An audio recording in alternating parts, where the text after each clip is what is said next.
Get Rich Education is brought to you by Ridge Lending Group, Mid-South Homebuyers, and GRETurnkey.com.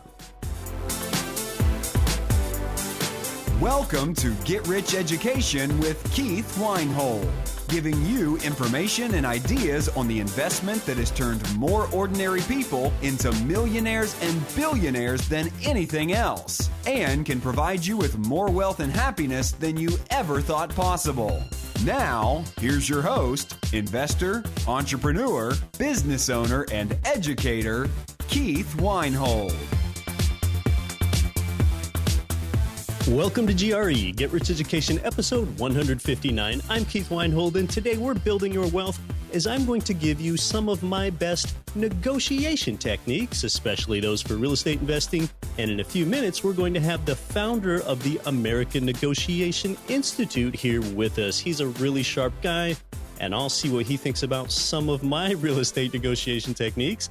Now, as you know, I'm not a big believer in you being your own landlord over the long term because that's just not a very scalable proposition for you, and it's a tough job. Let your property manager take care of that stuff.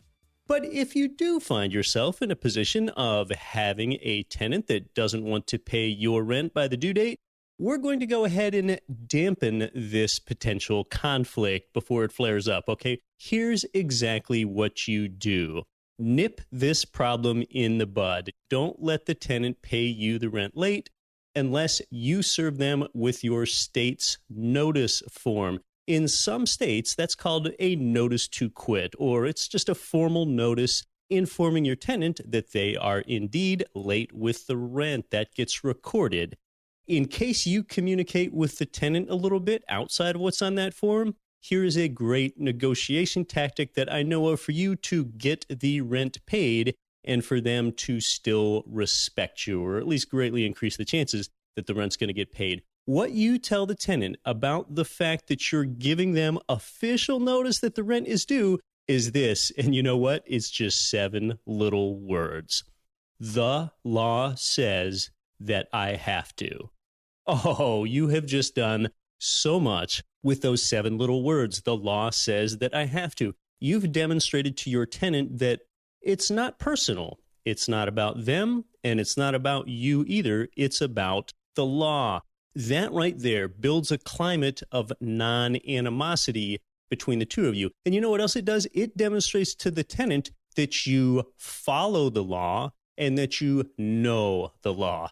Being a property manager is tough. That is why I want you to outsource that task sooner rather than later. As a property manager, which I just sort of interchangeably call a landlord here, it's quite easy to either come down too hard on a tenant and upset them, or on the other hand, come down too easy on a tenant, and then you're just going to get walked all over. Giving them a basis for your action with a statement like the law says that I have to, that can really help you, especially if you say you live in one unit of an owner-occupied fourplex and your tenant is also your neighbor and you run into them sometimes. So give that technique a try. With that situation, yeah, there can be some conflict that you're trying to keep from bubbling over, but negotiation isn't always about conflict. I'll give you an example of how I negotiated the terms 5 years ago when my wife and I were buying the very home, the primary residence that we still live in today. So we toured the home with our buyer agent. We liked both the property and the neighborhood, and we wanted the home. The asking price was $470,000, $470,000. That price was affordable to us at the time, and I learned that the seller wanted to get the best price that he could. That's a common motivation. There's nothing wrong with that. By checking Zillow, I could see that the property had been on the market for a few months. And at one point, I could even see in the Zillow history that they had reduced the ask price from $475 down to $470. The $470 was still just somewhat aggressively priced, and that's why it was still on the market. So here's what I told the seller, using our agents as intermediaries. Okay, I said, I'll give you your price if you give me my terms. And now it sounds quite reasonable to the other party when you present it that way. Okay, see, I know that the return from property equity is always zero. That's something that I've often discussed here on the show. So I only wanted to make a 5% down payment on the property, not 20%.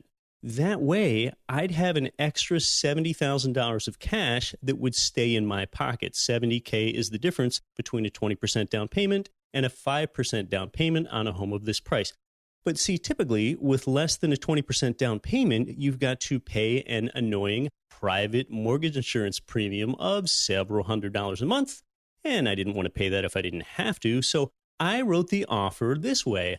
The seller got his price, $470, but here were my terms. What we're going to do is pay the bank's upfront PMI premium of $7K, and we're going to do that with your $7,000, Mr. Seller. That way you'll still net a nice $463K, and by paying PMI upfront at closing for me, then the bank won't charge me PMI every month at all. And you know what? It worked. That was part of the, what I'll call the price or terms deal on the primary residence that my wife and I have been living in for over 5 years now.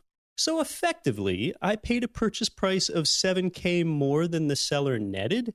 But see, that extra $7,000 loan amount on my 30-year fixed mortgage meant that I was only going to pay about an extra $30 per month on my mortgage and avoid paying the PMI every month, which might have been $300 or $400. Now, one small risk with that is that I needed to get the appraisal of this somewhat aggressively priced home to hit $470,000, and it hit $470 exactly. Funny how that works. But that's the negotiation strategy that I call your price, my terms. Now, on that deal, the result for me is that I got a better primary residence.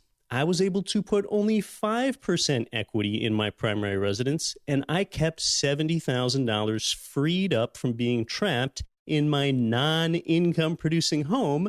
And that way, with $70K, you can go make 3 down payments on income producing turnkey properties rather than have it trapped in your home. So I'm basically kind of borrowing that $70K of equity out of the home just by keeping that $70K out of the home. And I pay less than a 4% interest rate on that, and then getting a terrific arbitrage upside by having it invested in 3 more turnkey properties, which can provide a fantastic rate of return when you consider the 5 ways that you're simultaneously paid with income property. How much would you invest in a vehicle that can never go up in value and only go down? Well, as little as you possibly could. And that's just what home equity is. Home equity is unsafe, illiquid, and its rate of return is always 0. So I might as well break up that equity and get it levered into as many different properties as I possibly can. So in that example that I gave, when some people find out how powerful passive income from real estate is, and they want to separate equity from their home, their primary residence, in order to do it, well, that can be good. But see, it's even better if you had never put any substantial equity into the home in the first place. So that your price and my terms negotiation is one that really didn't have any conflict in it. Let's talk some more about negotiation with today's guest, whom is a negotiation expert. In fact, he is the director of the American Negotiation Institute. He's giving a TED Talk called Finding Confidence in Conflict. You can look that up. Let's meet today's guest. Today's guest is a business lawyer, and he is the director of the American Negotiation Institute. It's a role where he serves as a negotiation consultant for attorneys and for companies closing large business deals. He also conducts live training sessions about negotiation for organizations. He also hosts a podcast called Negotiate Anything, where he interviews successful entrepreneurs and shares powerful persuasion techniques. With over 110,000 downloads and listeners in 140 countries, it is in fact the top-ranked negotiation and dispute resolution podcast in the nation. Welcome to Get Rich Education, Kwame Christian. Keith, thank you for having me. And there's something important you missed out on my bio. The most impressive fact about the podcast is the fact that we have guests like Keith Weinhold joining us to give us amazing tips. So I think that's the best selling point. Well, that's right. You can hear me over there with Kwame on his show. Kwame, negotiation is such I'll call it a highly transferable skill. It's a highly transferable generalist skill, both in business and really in everyday life, something you can use with your family and with your neighbors. But Let's talk a little bit about what negotiation is, because I think the very thought of negotiation stresses some people out. To them, they might define it as sort of polite arguing, but why don't you define negotiation for us? And one of my goals in this episode is to try to disavow some people of their fears about negotiation and really empower them to engage in more negotiation, because there's a lot of value out there to be claimed. And so my definition of negotiation is anytime you're in a conversation where somebody in the conversation wants something. And when you use a definition like that, you can tell it's very broad. And my goal is to change the way you see negotiation, because one of the biggest barriers people have to effective negotiation is that they have very poor negotiation recognition. They don't know that they actually have an opportunity to negotiate. So improving your recognition is going to improve your ability to do it, because you'll recognize that now I have an opportunity to utilize these skills. Yeah, now I would expect that we're negotiating several times every day, both inside and outside of business.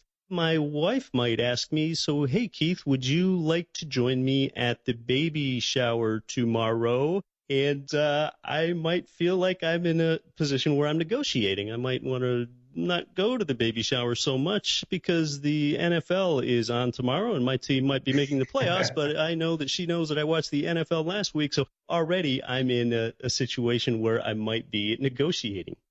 Absolutely. And I think it's important to keep in mind, too, that there are three goals of negotiation. The first goal is to use a negotiation offensively to get more of what you want.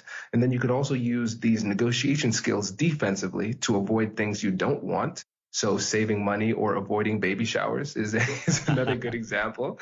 And then the third pillar of negotiation, and I think the most important pillar of negotiation, is strengthening relationships. So regardless of the outcome, you can always maximize pillar number 3, which is strengthening relationships. And when you see negotiation in this way, you see it as from an opportunity base. And so even in those annoying negotiations, because I'm married and I have to go to baby parties all the time. I have a 2-year-old too.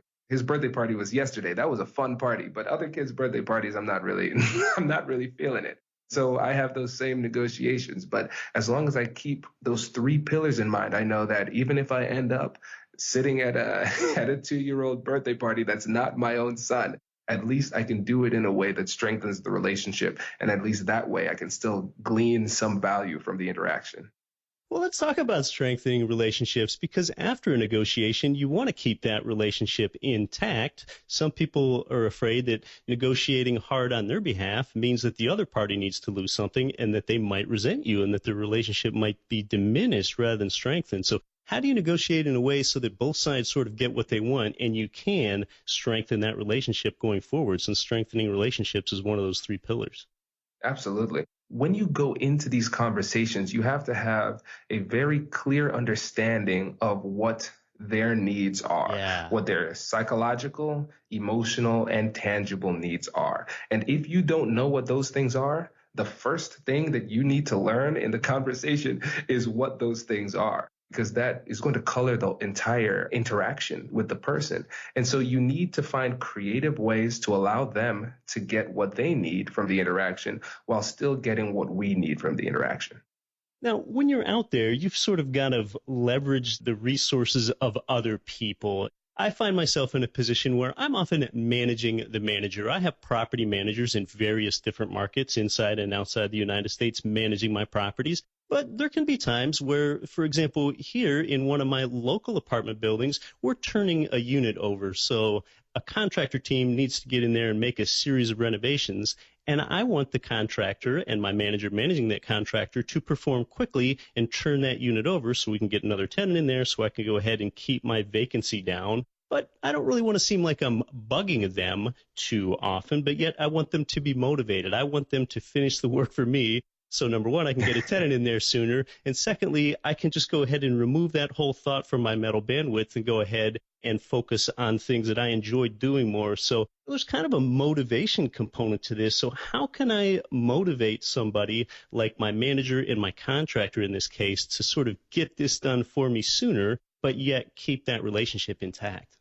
I think with this one, this dovetails perfectly in with what we were just talking about with understanding their psychological, emotional, and tangible needs. But on top of that, I'd add we need to recognize one of the most important negotiations we have within any relationship, and that is the negotiation as to what the expectations are going to be for this engagement, for our relationship. So, for example, if you have a specific timeline that you want when it comes to getting these contractors to move quickly and so you can have less turnover, it's important for you to verbalize that and actually engage in the conversation with regard to that timeline, because you might have a number in mind, a number of days or weeks in mind, and they might have another one. And both of you could be completely reasonable with it, but it could be different. One of the issues that a lot of people have is that their negotiation strategy involves a lot of hope, or is entirely based on hope. And instead of actually engaging in the conversation, they just hope that the person does the right thing. It's a lot easier to prevent messes from happening than it is to clean up messes. So what I would say in these types of situations is, when you see the potential of discrepancy between the expectations, being proactive and heading it off at the pass and having this conversation.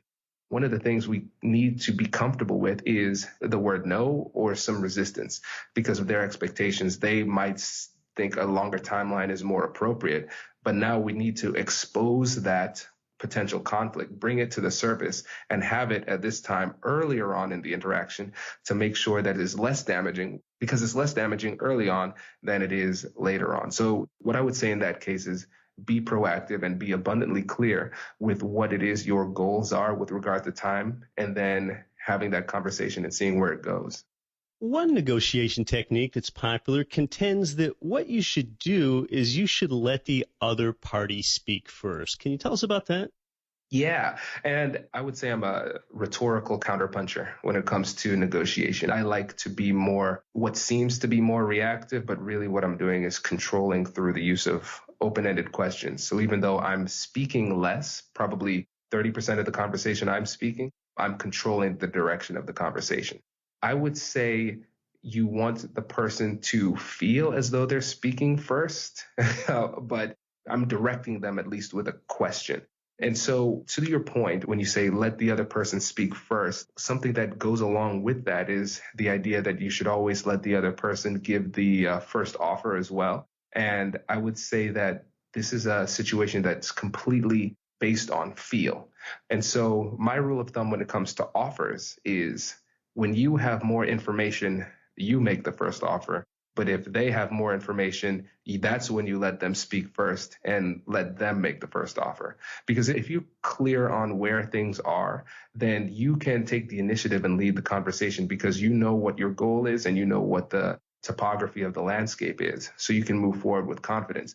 But the less you know, the less you speak, and the more you sit back and be more reactive. So I would say letting the other person speak first and make the first offer is going to be especially valuable in situations where you have less information.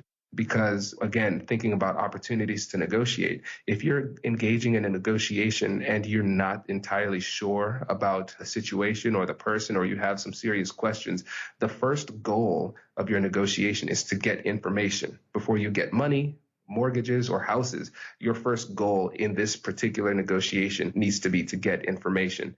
And sitting back and allowing the person to speak and then following up with open-ended questions to get more information is going to be your number one goal during the conversation.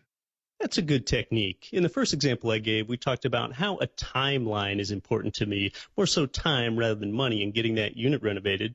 When it comes to the negotiation paradigm of letting the other party speak first, I think that plays into something that I think of as midpoint negotiation. When you allow the other party to speak first, that allows you to define a midpoint when we're talking about negotiating for money primarily rather than time. So a lot of inexperienced negotiators, what they end up doing is they find themselves splitting the difference in their negotiations. I think most people are familiar with that. For example, if one inexperienced negotiator starts by speaking first and asking for $200 in this negotiation, and then another negotiator, say me, starts by offering $100 as a counter to that, well, the negotiation result generally ends up somewhere around $150, hence the midpoint. So this is kind of human nature to not want to give more or less than you're getting. So people tend to increase or decrease their offers by the same amount as the other party. But when the other party states their position first, then you have the ability to define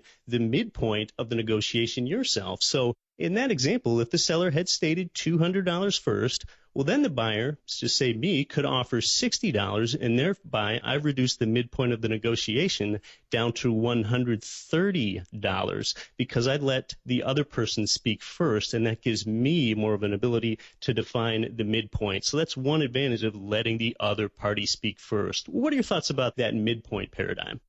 It's a really great point. I think that's really important to keep in mind when you do come up with your counter proposal if you've allowed the other person to make the first proposal. And what's important is when you are setting the midpoint by your counter, what you need to do is you need to make sure that you justify every single offer that you make with objective, legitimate criteria. And so when I say objective, what I mean is I want to utilize something that legitimizes what I just said that is clearly not something that I came up with. This is not Kwame saying this. This is, I don't know, Forbes saying this. This is the Wall Street Journal saying this. This is a market analysis from a third-party company. And the reason we want to use objective criteria from third parties is because those are typically unassailable sources of legitimacy. It's easy to say, yeah, of course you're saying that, Kwame. You're Kwame, and you're on your side. But Forbes has no stake in the race. This objective market analysis doesn't either. So whenever you make a counter or make any kind of offer, make sure that it passes what I like to call the because test. And so you want to be able to finish this statement of, I think we should settle on $60 because, or I think this house is worth $200,000 because. And if you can fill that up at the end, if you can answer that because, then you have a legitimate statement. And then to your point too, if let's say you're the person who takes the first step in the negotiation and makes the first offer, this gives you an opportunity to anchor. But when it comes to the psychological principle of anchoring, you can change the person's perspective on where they would have initially made their offer based on how aggressive you are with your first offer. So you want to come up with the most aggressive offer that you can legitimately, objectively justify. That's where anchoring comes in. That is a really great point. Basically, go ahead and provide some basis for the number that I'm putting out there. So if you combine anchoring and this sort of reasonable, non-biased basis along with the let the other party speak first mantra, really give yourself a chance for success. If I also have that basis, I really sort of anchor their thoughts closer to that 60 potentially than that 200. Absolutely. Now I'm starting to get excited, as you could probably tell. The thing that I love about this is that all of this is rooted in psychology. That's my academic base. My undergrad was in psych before I got my law degree and master's. And so when it comes to these principles, as humans, we are hopelessly persuadable by these types of techniques. So here's an example. They did this study where people were standing in line to make a copy back in the day when you had to stand in line to make copies. Right. And so they asked people, hey, can I cut in line to make this copy? And so that worked maybe about 40 or 50% of the time. And then they had the person come up, same situation, and ask the same question, but add the word because. And the reason was terrible. They said, can I cut in line because I need to make some copies? And the percentage of success went above 90% just because they used the word because. So imagine how much more persuasive what you say will be when you actually have something with a little bit more substance behind the because. So don't underestimate the power of because in these conversations. That's interesting. Even though the substantiation is just for the most obvious reason, you're all in line to make copies. Just because the word because was used, that perhaps created some sort of anchor or some sort of potentially rational basis for cutting the line. Exactly. You're listening to Get Rich Education. Our guest is the American Negotiation Institute's Kwame Christian. More negotiation techniques when we come back. I'm your host, Keith Weinhold. Cash flow real estate investors, if you're looking for a mortgage loan with a company that specializes in investment property loans, it's Ridge Lending Group. They provide income property loans in almost every U.S. state. Ridge has worked with tens of thousands of investors and homeowners all over the country. In fact, with ethics and transparency, they've helped more people realize their dreams through real estate investing than any other mortgage lender in the country. Get started at ridgelendinggroup.com. This is America's Money Answers man, Jordan Goodman. You're listening to Get Rich Education with Keith Weinhold. And don't quit your daydream. Welcome back to Get Rich Education. We're talking with Kwame Christian. He's the director of the American Negotiation Institute. We're talking about negotiation tactics in real estate investing, and really a lot of these techniques just carry over onto everyday life. People will pay what something is worth to them, and different services and different goods are worth different prices to different people. So, Kwame, do you have an example for how someone can go in with the psychology of thinking about how something might be worth more or less to them than it is for somebody else? So therefore, perhaps their own price should be different for them than it is for somebody else. Yeah, for sure. And this is where, again, the psychology comes into it, because we really need to take the time and take an inventory of the kind of psychographics and emotional status of the person with whom we're negotiating, because those things, even though they are intangible, really have a tangible impact on their perspective of value. And so here's an example. My wife and I, when we were in, I think, undergrad, or when she was in med school and I was in law school, we had these old pots and pans, and we just wanted to get rid of them. We got some new ones. Oh, yes, because we just got married. And so we're like, okay, we can get rid of this stuff. And so I'm a big fan of Craigslist. It's a lot of fun for me to play around on that site. So I just posted these pots and pans, a box full of them, on Craigslist for, give me your best offer. And so somebody made an offer for $40 for these pots and pans, and we were shocked. We're like, okay, sure, take them. This lady came and she got the pots and pans. She was super excited about it. And she's like, yeah, my daughter's going off to college and this will be perfect for her. And as she was driving away, my wife told me, she's like, Kwame, I feel kind of bad about that. Those pans were not that great. I don't know. I just feel uneasy. And I said, Whitney, we showed her the pictures. She came here and she looked at the pans. And the thing is, even though we valued those pots and pans very low dollar value, they were much more valuable for her given her situation.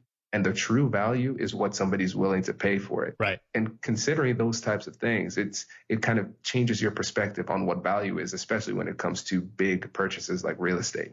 There might be some cases, though, where you've got a sentimental attachment to an object, whereas you might not sell it for a price if it were just given some sort of utilitarian role in society. So how does it work with an item like that?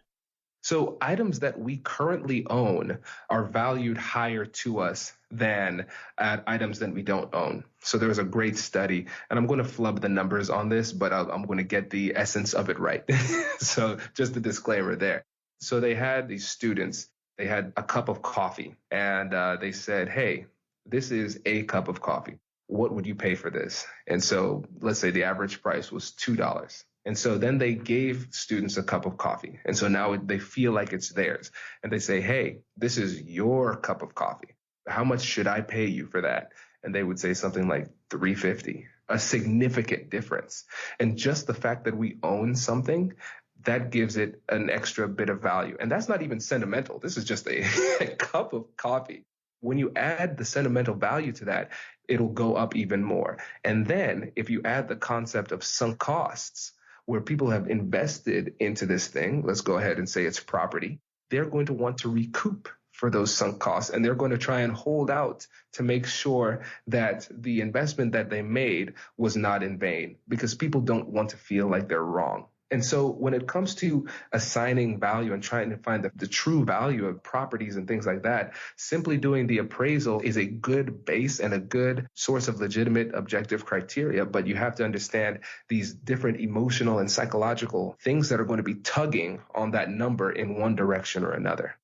A lot of people that want to sell their home fall into this problem right here. They have sentiment tied up in their home, and they might also have, say, a $500,000 home where they recently put $25,000 into kitchen counter upgrades with some nice quartz kitchen counters, and they think they can get $525,000 for the home, and the seller's agent have to have a pretty difficult conversation because it's usually not going to sell for that much more. So yes, people think about their sentiment and their sunk costs into a property, and you just can't necessarily think that way. We are in a real estate seller's market where the sellers typically have the advantage, and there is a greater demand for homes than there is a supply of homes in a lot of these markets. So kind of with that in mind, as a buyer or as a seller, when you're looking at price, should you ask for more than you expect if you're selling something, or only ask for exactly what you want?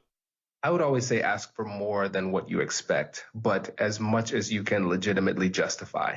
Because you're in a seller's market, you have a little bit more flexibility with it. You have the luxury of testing it. Whereas if a buyer were to do the same thing and anchor really low, and it's a house that you really like, since it's a seller's market, you're almost a commodity. You're not just negotiating. There's almost an element of game theory on the side of the buyer, which makes it a little bit more complex. And so you have to understand leverage. The seller in this case, because they have more options, they have more leverage. And because of that, they can be more aggressive.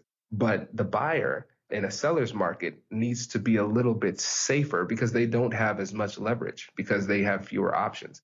And so when it comes to understanding power and power dynamics and leverage in negotiation, one of the best ways to do that analysis, to conduct that analysis, is through an analysis of options. And typically, the person or organization that has the most options is the person or organization with the most power. So if I'm a buyer in a seller's market, can it be more an advantage rather than to make one offer, go ahead and provide that seller with 3 different options, 3 different prices, and go ahead and try to get a property that way? 3 different prices for the same property?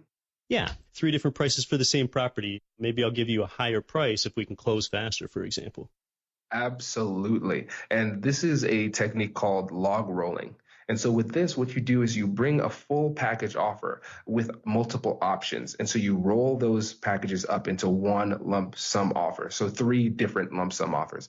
And so what you're doing here is you don't even need to say, which one do you choose? You could preface the conversation by saying, which one do you like more? And remember, negotiation is an information game. What we're doing here is we're getting more information. And if we see that they say, hey, we like option B more than A and C, and with option B, there's a lower price but a faster closing date, now they have just given us clear signal that time is an important factor to them. And now that's information that you have that most others don't. And so that is a really smart way to ferret out some more information that can give you a better position to have a well-informed offer. And so especially in a very competitive market, that is exactly the type of information you need. If successful negotiation is finding out what the other side wants, you might be able to get to the bottom faster with offer of 3 different options. Well, Kwame, I have one strategy out there that I've practiced, and it's something that's called the sort of always get the last concession thought. And that is, for example, let's say that I'm renovating a property and the renovation's nearly done, but there's just a big mess in the front yard and they've got a few of the big dumpsters over there, and we've really got to clean up that yard to make it presentable before we get it ready for tenants. So when you're negotiating with that cleanup contractor, let's say he throws out a final price and you end up both agreeing on that final price. So the price is done. But instead of me saying, okay, I agree with your price, we've got a deal, instead I'll say something like, I agree with that price if you can start first thing tomorrow morning, okay?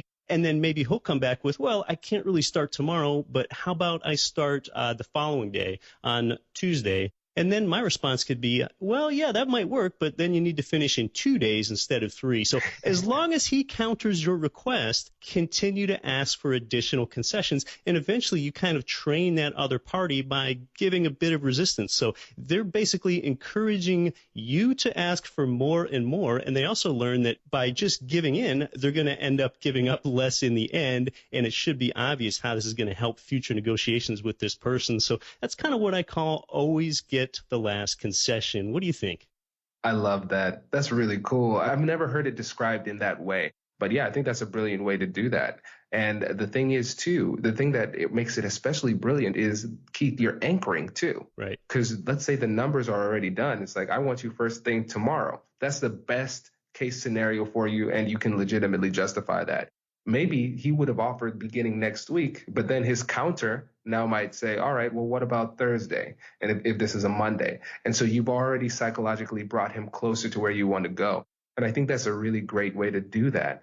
And the concept of nibbling is similar, and that's where you have a deal set, but you ask for more after everything has been done. And so what you're doing is like a more socially acceptable version of nibbling, because nibbling is like the deal is set and then you, like, right when people are about to sign, you say, actually, I want this. And so just because they've invested so much, they feel that the pressure of sunk costs, they are unwilling, or they've experienced too much war weariness to the point where they're not going to fight you. They'll just give it to you. But yeah, this is different because you're saying, I'll agree to that if. That is a much better way to do it. So much better. Now, just for the sake of addressing it, if you are on the receiving end of somebody who's nibbling, somebody who has, after the consummation of a full contract, is asking for more on top of the complete agreement, what you do is you say, oh, I wasn't aware that this was something that was so important to you. If that is the case, then we can open this whole deal back up and renegotiate everything, including that. And typically, when people see that you're willing to kind of not blow up the deal, but say, listen, I'm not playing this game. I see what you're trying to do here. They would say, actually, never mind. Let's just stick with the deal we already have. But like I said, Keith, doing it the way that you did it before the entire deal has been executed, I think that's a brilliant way to do it. And it would result in a lot less animosity coming from the other side. What about introverts? To a person that's introverted, they might feel like, I just don't know that I feel comfortable about negotiation. The whole thought of it kind of makes me sick to my stomach. What would you tell an introvert? I would say that introverts, because of their natural tendencies, they might actually be better positioned to be high-level negotiators than extroverts. I have an episode talking about how negotiation should go for introverts and how you could use your natural predilections to be an effective negotiator. And really, like I said earlier, your willingness to listen and be more pensive allows more space for the person to speak. And so I'm naturally more of an introvert than an extrovert. That's why it's easier for me to maintain that breakdown of communication 70-30, where I'm only speaking 30% of the time. Because doing this allows me to control the conversation while giving the person an opportunity to feel like they're controlling it. Here's an example. Keith, you're an awesome interviewer. Who's controlling this conversation? It's the interviewer. It's the one asking the questions, not answering them. Exactly. So I'm talking all the time, but I am only going where you want me to go. Exactly. And when it comes to persuasion, if you take the time to prepare beforehand and ask really thoughtful questions and sequence those questions well enough, you can create a persuasive atmosphere that allows the person to convince themselves by answering the questions.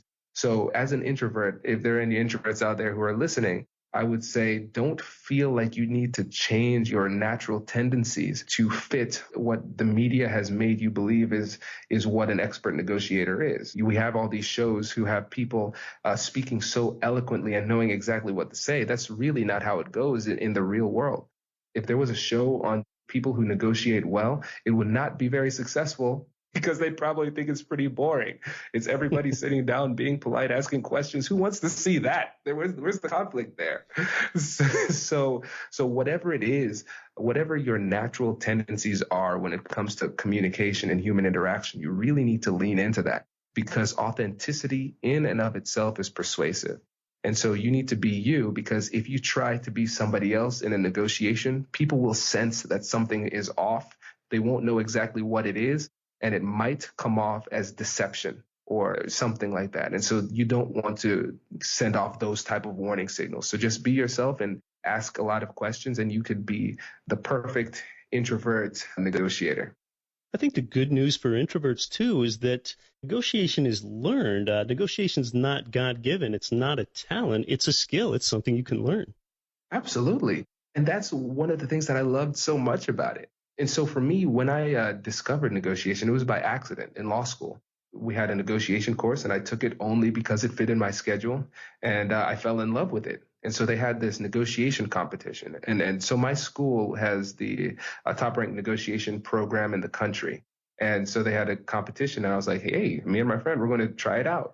And because I was so fascinated by the topic, even though I only had one course in it, and that course was just a week long, my friend and I, we were able to win the competition at the school, and it was about 50 other teams that participated. And then we got to represent our team in regionals in Ottawa, Ontario for the American Bar Association regional negotiation competition, and we won that. And then we made it to the semifinals of nationals in New Orleans.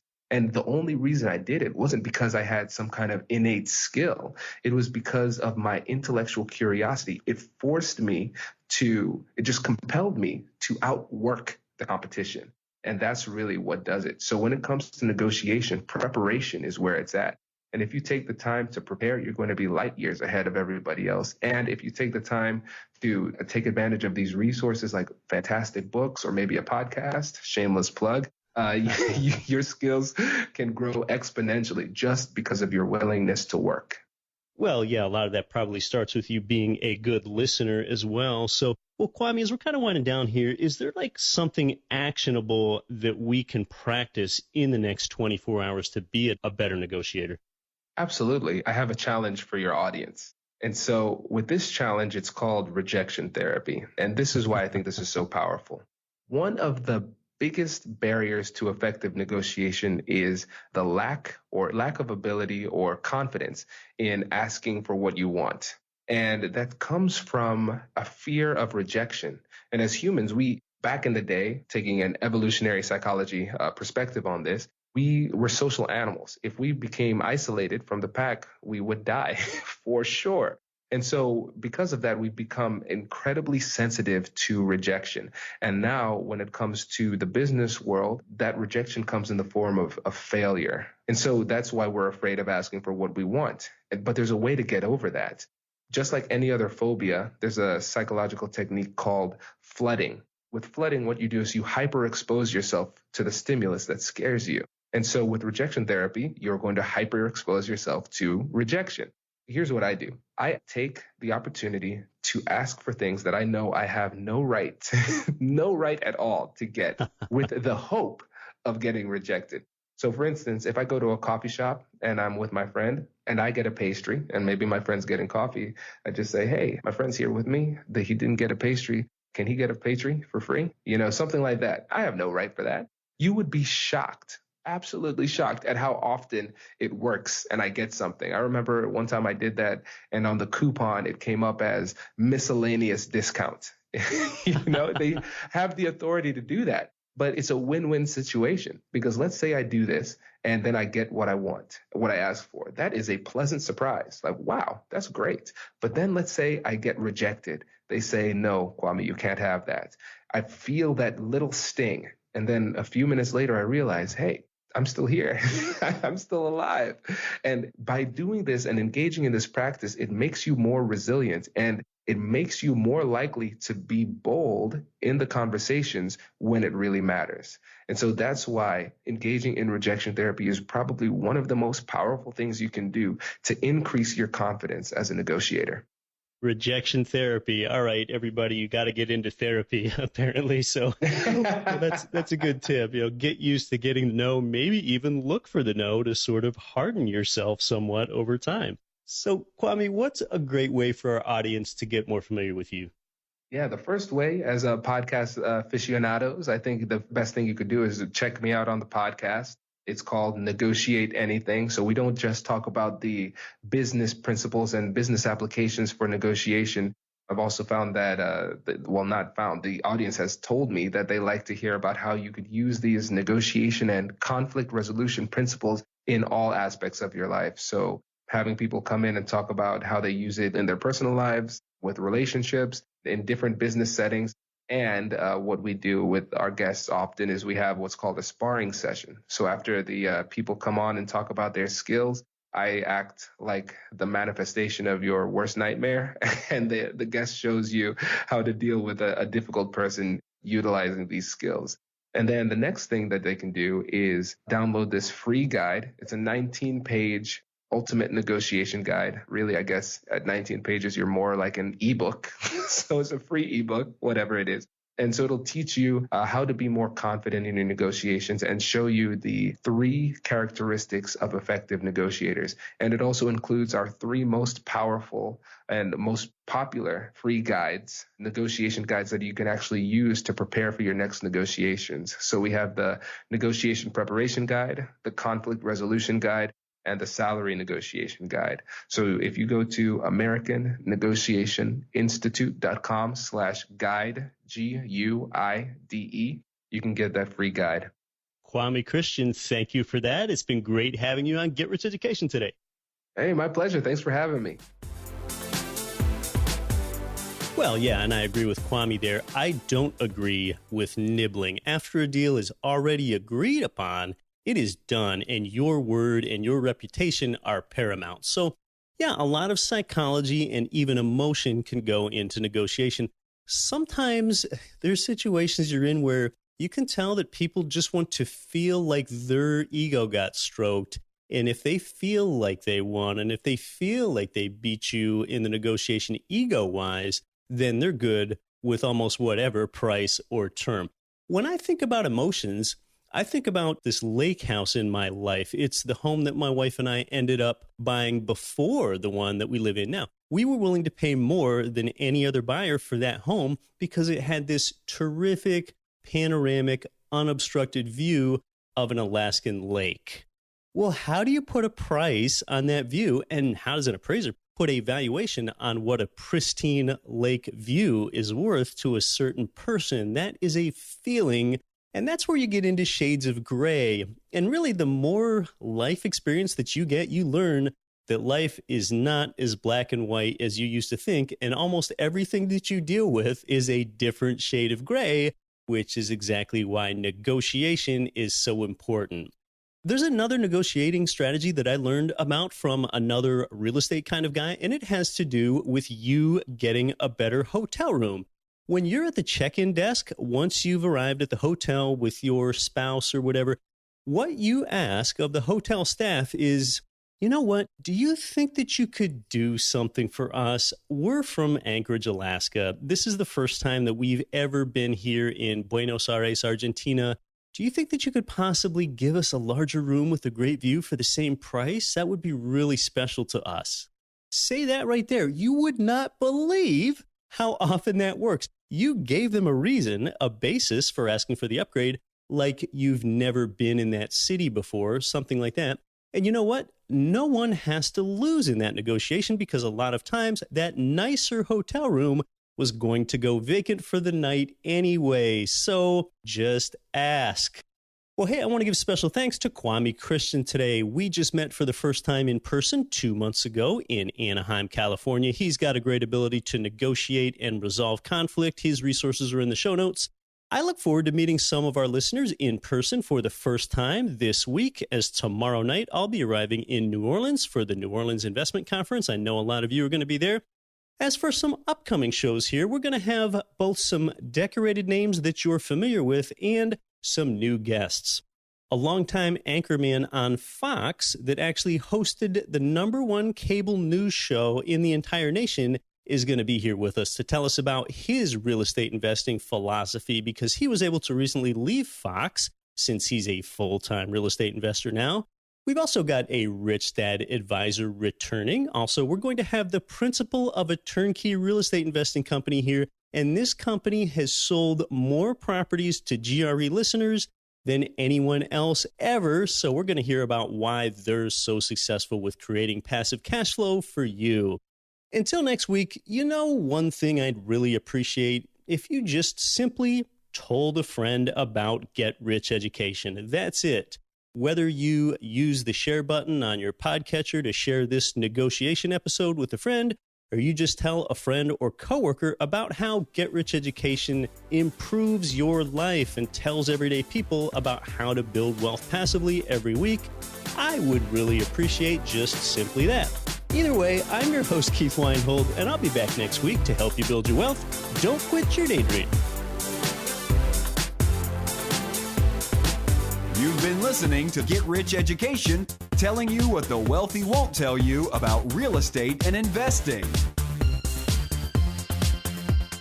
Nothing on this show should be considered specific, personal, or professional advice. Please consult an appropriate tax, legal, real estate, financial, or business professional for individualized advice. Opinions of guests are their own. Information is not guaranteed. All investment strategies have the potential for profit or loss. The host is operating on behalf of Get Rich Education, LLC exclusively.